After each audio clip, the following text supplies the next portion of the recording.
Hello student, आज हम लोग जानते हैं कि न्यूमेरिकल का जो बेसिक कॉन्सेप्ट होती है उस कॉन्सेप्ट को समझ करके हम लोग अच्छे से अच्छे भारी से भारी न्यूमेरिकल को हम लोग कैसे बना सकते हैं। आज हम लोग जानते हैं शॉर्ट तरीका से। ठीक है, तो सबसे पहले जानने से पहले हम लोग का जो जो दर्पण का फॉर्मूला होती है, जो दर्पण का सूत्र होता है, उसका जो फॉर्मूला होता है वह होता है 1/f=1/v प्लस 1/u। अगर लेंस का बात करेंगे तो लेंस में कुछ करने की आवश्यकता नहीं है। जहां प्लस है वहां पे बस रखना है माइनस, और बाकी जहां भी है वहां रखना है यू, और जहां यू है वहां रखना है भी। अगर हम लोग नहीं भी रखेंगे तो फिर भी हम लोग का जो न्यूमेरिकल सॉल्व हो सकता है। लेकिन जो एक अच्छा कॉन्सेप्ट के हिसाब से जो एक बनाने का तरीका होता है ना, वह तनी अलग डिफरेंस हो जाएगा। ठीक है, तो एफ क्या होती है और भी क्या होता है, यू क्या होता है, आप पहले हम लोग ये जानते हैं। इसको इतना सारा जानने के लिए सबसे पहले हम लोग एक समतल दर्पण लेते हैं। ठीक है, ये जो आप लकीर देख रहे हैं, ये जो आप लकीर देख रहे हैं ना, ये लकीर हम लोग एक समतल दर्पण है। इसको हम लोग कोई चाहे उत्तल दर्पण भी मान सकते हैं और अवतल दर्पण भी मान सकते हैं। ठीक है, तो हम लोग पहले एक समतल दर्पण लिए और इस समतल दर्पण पे एक मुख्य अक्ष को रखे। ठीक है, और मुख्य अक्ष को रख दिए जहां से दर्पण यानी दर्पण का जो जहां से दर्पण है, दर्पण और दर्पण को बीच केंद्र पे रखा जाता है और उस पे एक मुख्य अक्ष को रखा जाता है। ठीक है, ये जो आप पॉइंट देख रहे हैं, ये पॉइंट ये हो गया सेंटर और इस पॉइंट को ध्रुव कहा जाता है, इंग्लिश में पोल कहा जाता है। ठीक है, और इसको पी से सूचित किया जाता है। ठीक है, अब हम लोग जानते हैं, और ये जो लकीर आप देख रहे हैं ना, ये वस्तु का प्रतीक है, ये वस्तु का चिन्ह है। यानी इस जगह पे वस्तु को रखा जाता है, चाहे वो उत्तल दर्पण है चाहे वो अवतल दर्पण है। जब वस्तु का रखने की अगर बारी अगर आएगी ना, तो वह बायां साइड ही कोई भी दर्पण में वस्तु को रखा जाता है। ठीक है, तो ये दर्पण से लेकर के वस्तु तक, दर्पण से लेकर के वस्तु तक, दर्पण से लेकर के वस्तु तक का जो दूरी होता है ना, उसी को यू कहा जाता है। वही हो गया हम लोग का वस्तु का दूरी। ठीक है, ये तो समझ गए होंगे। अब ये एफ क्या होता है, एफ है फोकस। एफ है फोकस।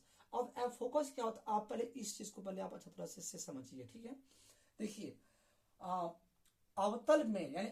यानी अवतल दर्पण का जो फोकस होता है वह बाएं तरफ होता है, वह बाएं तरफ होता है। यानी अवतल दर्पण का फोकस जो उसका जो मतलब फोकस होता है ना, वह बाएं तरफ होता है, और उत्तल दर्पण का जो फोकस होता है वह दाएं तरफ होता है। बस इतना कॉन्सेप्ट को समझ लीजिए। ठीक है, बाकी वस्तु भी तो माइनस ही होगा।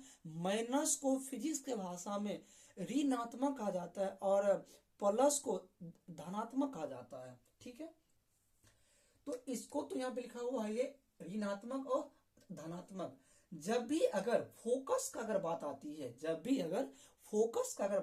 है, तो फोकस में अवतल दर्पण का जो फोकस होता है, यानी अवतल दर्पण का जो फोकस होता है वह बाएं तरफ होती है, यानी अवतल दर्पण का फोकस जो होता है ना, वह बाएं तरफ होती है। जब अगर फोकस उसका बाएं तरफ अगर होगा तो उसका जो चिन्ह है वह ऋणात्मक होगा, और जब उत्तल दर्पण का अगर मतलब बात होगा फोकस का, तो वह धनात्मक होगा। ठीक है, अब जानते हैं यू यानी चाहे वो उत्तल दर्पण है चाहे वो अवतल दर्पण है, जब वस्तु का अगर बारी अगर आती है तो वहां पे ऋणात्मक का चिन्ह लगेगा, क्योंकि दर्पण के सामने में वस्तु को रखा जाता है।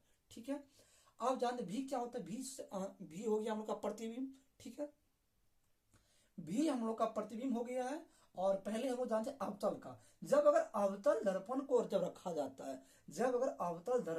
जाता है ना, तो वह कभी उसका प्रतिबिंब ऋणात्मक भी हो सकता है और कभी उसका प्रतिबिंब धनात्मक भी हो सकता है। जब उसका प्रतिबिंब धनात्मक अगर होगा तो उसका जो प्रतिबिंब मतलब बनेगा वो आभासी बनेगा।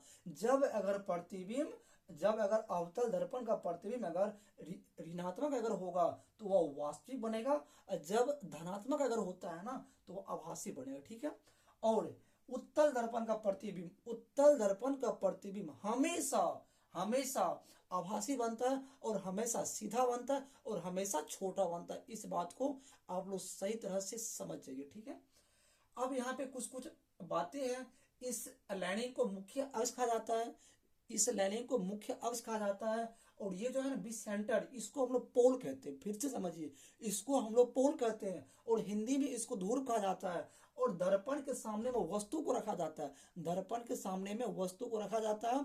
और उत्तल दर्पण का जो फोकस दूरी सॉरी, जो उत्तल दर्पण का जो फोकस दूरी होती है ना, वह दाएं साइड होती है, वह दाएं तरफ होती है। और जब अवतल दर्पण का जो अवतल दर्पण का जो फोकस दूरी होती है ना, जो उसका फोकस होता है ना, वह बाएं साइड होती है। ठीक है, अवतल दर्पण का बायां साइड और उत्तल दर्पण का दायां साइड। अवतल दर्पण का बायां साइड होता है और उत्तल दर्पण का दायां साइड होता है, और इसका ऋणात्मक होता है। ठीक है, इसका ऋणात्मक होता है। फिर से समझिए, अवतल दर्पण का फोकस ऋणात्मक, अवतल दर्पण का फोकस ऋणात्मक और उत्तल दर्पण का फोकस धनात्मक।